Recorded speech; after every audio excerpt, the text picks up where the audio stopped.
Soften your senses. Ways to become a better speaker, listener, and follower. Learn more about United Service Technologies at ustservice.com.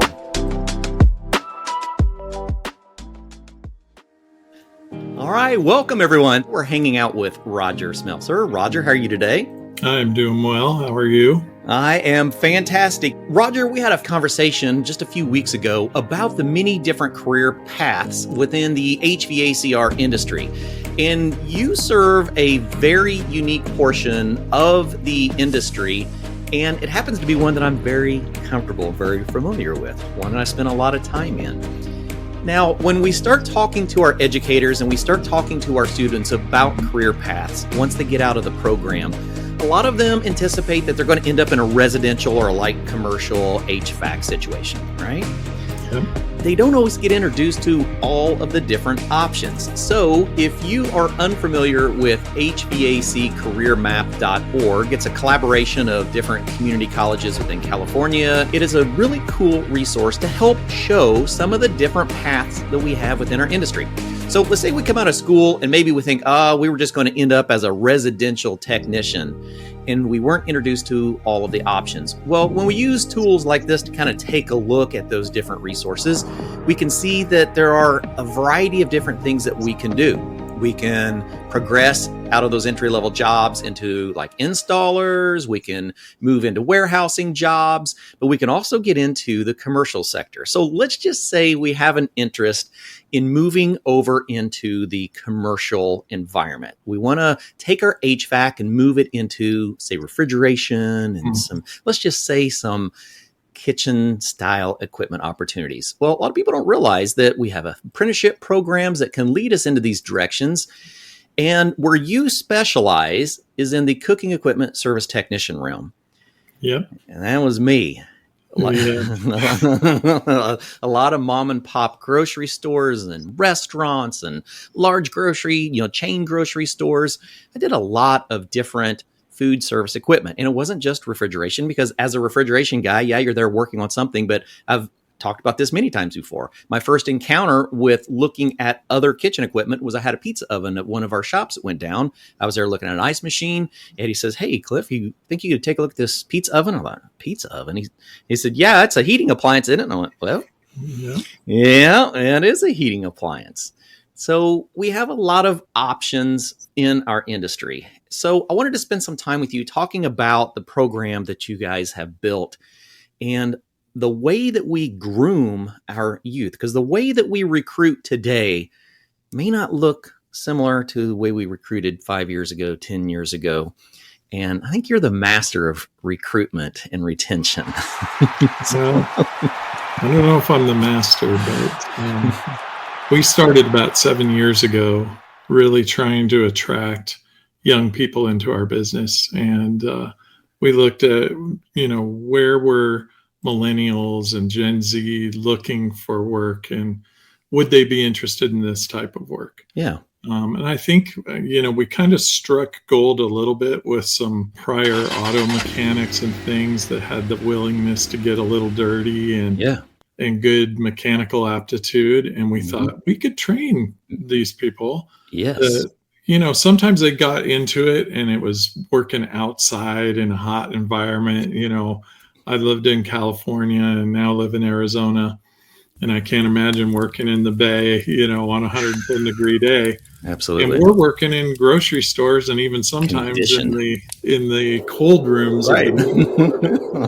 And so I thought, this might be appealing to this group of people. Of course, we've been able to attract them from all over, but I think the big key to attracting them for us has just been having the kind of culture where they refer each other. So they're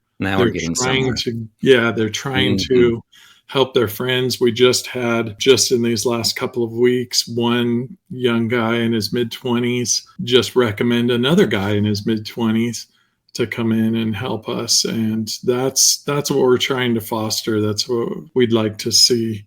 I've mentioned many times in our industry to different groups that the average age of our technician is around 27. Yes. And that's very young in our industry. And it's just a testament to, really having kind of a defined career path. As you mentioned before, sometimes people come in from residential appliance and they have into our business as well. Yeah. And that's a great transition. They can apprentice with our guys. They typically will pick up commercial food equipment very easy if they're coming from that environment. And it's been a really strong way to bring them in. Well, let's talk about that apprenticeship, because this is very much about, what does successful recruitment look like? Whether I'm a school and I'm recruiting technicians to come into the trade and I'm trying to inform them about all of the different amazing options once they leave the classroom, or I'm a contractor that is trying to build up my clientele. That's the biggest issue we see right now in the contractor side, is retention and recruitment. But you've been very successful at that. And if we look at the generation, so I just did a class not too long ago on the basically 6 different generations of learners that we work with in society. When we look at particularly our Gen Z and our millennials, they have some slightly different, I wouldn't say concerns, but desires for success in their career, especially with Gen Z. So let's talk about the culture that you're embedding and promoting that culture, because I think that is the driving force that is making this such a successful recruitment strategy. Yeah, well, we like to call it our resume building culture of achievement. Okay. Yeah. But really, it's just a resume building culture. We're looking to build value in each person, not only to our company, but to the world at large. Okay. And the way we do that is, usually it starts with the conversation when we're first meeting the person and bringing them into the organization and defining what their career path would look like in our organization and what we would be adding to their resume at each stage through. So, for example, they might come in and we might start them on simple planned maintenance. And as they're picking that up, they're adding this planned maintenance capability to their resume. Yeah, absolutely. And then absolutely. they move to installations and more advanced installations, and then on to commissioning and other things like that as they progress through their career. And that kind of a career arc can take, anywhere from weeks to months, depending on their ability and their aptitude. We're really looking for the same things most companies are looking for, Sure. Good character, the capability to do the job. And if you don't know how to do something, that you're a quick learner. And then just being a team player, working well with others, having that good chemistry. Sure, absolutely. So I know personally when I see resumes of my generation, so I'm a Gen Xer, I see resumes of fellow coworkers, and I have read resumes and looked at the person and went, I know you're more capable than this. I think as a generation, we weren't groomed very well for building ourselves, especially like within our resume and how we reflect to others. But one of the characteristics, particularly of Gen Z, is the reflection of their development. And that's what I see in your program. And I think many of us, if we're building our recruitment and our retention based on old strategies, they may not apply to our current generations. So do you feel that as a driving force from these young folk coming in, that they want to be recognized for their accomplishments? It is. It's a driving force. I think there's some confusion. A lot of people would say Gen Z or millennials need so much more feedback than maybe Gen X or baby boomers. Right. It's not necessarily that they need more. They are looking for progress, right? Okay. They're wanting to know, how is this helping me long term? Yeah, exactly. And, my generation, we just put our heads down and ground it out Right. without really thinking about what is this. I like this generation. Yeah. The thing I love about them the most is they're very experience oriented, right? Sure. They value experience more than things. That's why they're all living the van life and, Right. and moving around. And we've kind of embraced that. If you want to have a great experience, that's what we're trying to create with this resume building culture. Okay. And so that you can see them, when a resume building opportunity comes up, Like we just, a good example is we just moved to a new field service management software. Okay. Well, this software is used in 65% of the industry. It's going to be a really nice line item on every resume in our business. To show And that they have adapted through that's softwares. Right. And that's not typically right. anything I would have had on my resume unless it was super significant. Like I went back to school to learn something. Maybe that's what I put on my resume. Well, we've used mixed reality technology. We use an AI product. All that can be added to their resume. And then we have quarterly goals that our service managers are working with their teams on. And each goal, in order for it to qualify, has to read like a line item on a resume. Really? So a good example of that would be, I'm going to increase my mean time to fix, or the time it takes me to fix a fryer not heating, by 7%. That might be the goal this quarter. Well, that would be great on a resume. Yeah. Because I would be impressed. One, Yeah. that what your mean time to fix is and that you're working to improve it. Exactly. So explaining to them why it would be important on their resume is important as well. Showing them what it means to me as a person that's hiring young people. Yeah. And giving them the confidence that they actually are building their resume. Yeah, absolutely. Okay. So when you're talking about that, has it been an adaptation of your company and of your software to track these things and actually give some data to be analyzed? How does that function?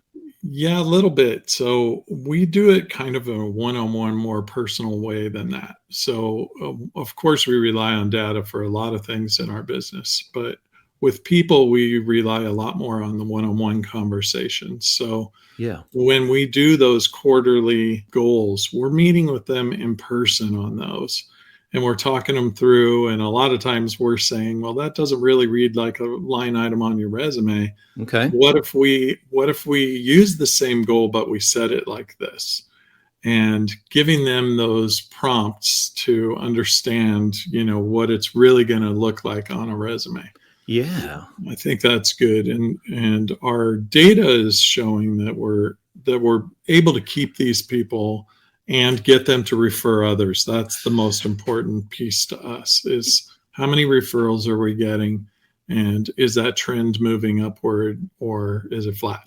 Exactly. I mean, you take my generation, you build a resume preparing for the next stage in your life. So you have an amazing retention rate. So what do you think is that motivator? So you're building them up personally, you're building their resume, but they're not taking the resume and moving on to the next contractor. Well, it seems counterintuitive, doesn't it? It kind of does. That's why I wanted us to have this conversation. And when I have this conversation with other business owners, they're like, why would I want to build their resume? They'll go work somewhere else. Exactly. It's a big fear for a contractor. Well, the communication I'm having with our employees is, if your employer is not building your resume, you shouldn't be there, right? So wow, we are continuously building it, and we're showing you that we are. Are you confident that's going to happen wherever you go? Yeah. And in every case, the answer is no, I'm not confident. And so I think we get a lot more retention that way. I can only imagine. And then we've had people, when they leave, we don't really have a lot of the issues I think many companies have with people going to work for other companies or competitors. Mm-hmm. We're pretty friendly competitors in the market. We see it more as a race than a war. Right. And, sometimes we haven't had a position and technicians wanted to move up in that area and we just didn't have it available. And they wanted to go do something else. Well, we're supportive. If you can't do it here, we're going to help you get to the next level there. Wow. And many of those people have come back over time. Sure. Not because it wasn't okay at the other company, but because they knew now that they got a little experience in that, we'd take their resume a little bit further. You're building their personal and professional resume and portfolio at the same time. That's so right. There's buy-in. So a lot of people, if you're not aware, I'm very much about branding and keeping a consistent feel within a brand. And part of that is Gen Z in particular are very much brand oriented. So if you're building a brand and you're building an individual as part of that brand, you weave a connection between the individual and the brand. And that's why this philosophy is so much different than ones that we have seen in the past. Even for myself, I know that there were opportunities in my career development that were hindered because people didn't want me to leave.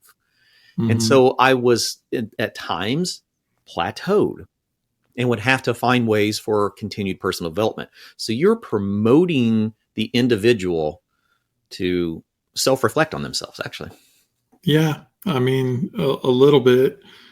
People don't think about their resume, right, until they need it. Yeah, exactly. So if you're talking about it a lot and you're making them aware that this is the goal, this is what we're trying to do, because we know if we build their resumes, they'll be more powerful for us, right? And that's really occurred. So, we have a lot of talented technicians, and you're right, they want to build their brand. Many of our technicians post what they do on social media. Of course, they're very conscious about where they are and in what customer, and not pushing brands out there and things that they, our customers might object to.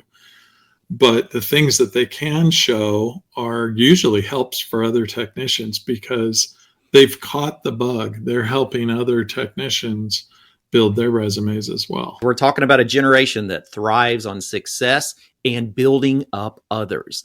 That is a beauty of this generation. Very different than my own generation, where you built yourself up and you got past others. That was a very common feel in my generation. Well, now we have a generation that's very different. Yeah. Well, if you look at how the generations compare, I look at millennials and Gen Z as already networked, right? They're already networked. They're already connected together. Yeah. Many times, technician in my age group, I'm 57 and I'm a Gen Xer, but many people in my age group, when they tend to find a new or more efficient way to fix something, they'll kind of stick that in their pocket and hold it here as part of their value, right? Yeah. And that's not true with millennials and Gen Z. As soon as they learn something, they're posting on Snapchat and Facebook and, well, probably not Facebook, but Instagram or whatever they're using. Right. They're not sending us old fogies. And they're networked together, which means they're learning faster. From each other. We use this little free app called Marco Polo, and our more senior technicians post tips and tricks and things for other technicians on there. And they look at that and it's kind of internal. It's not really shared out with the world. Okay. But we've kind of, in the past 2 years, we've really been transitioning from that internal to kind of getting it out there externally. The service industry as a whole is just a really great industry to be in, and at all levels. I don't care whether you're working on cars or industrial food processing equipment. I've had some time in that as well. And it's just amazing to see all the opportunity out there. It's surprising to me because I've been doing it since I was 19. Right. That people can't see all the opportunity. To me, it's just all low-hanging fruit. It's hard to fathom, isn't it? Yeah. And I hope today I'm encouraging somebody to look a little bit deeper into the service industry and find a spot for yourself and come grow, in one of these service industries. And even ours is a great one. Yeah, it's been a wonderful voyage for me. I do believe that I was able to hone my communication skills being in service. I truly do. That's where you learn how to speak to people professionally, and you take the good and you take the bad, because not every job is perfect. So we learn a lot in the service industry. I really am digging the entire, let's relook at our business plan and build a culture first. Build the culture, they will come. Yep. I think, we're working on a new program to really try to improve our profitability. All companies are trying to do that, but we're trying to get as many people involved, helping us, because this is another resume building opportunity, Sure. right? Participating in this initiative to just build a more profitable company. I would love to see a resume of someone that's been at your company for a year or two. It would probably change a person's perspective on writing their own resume.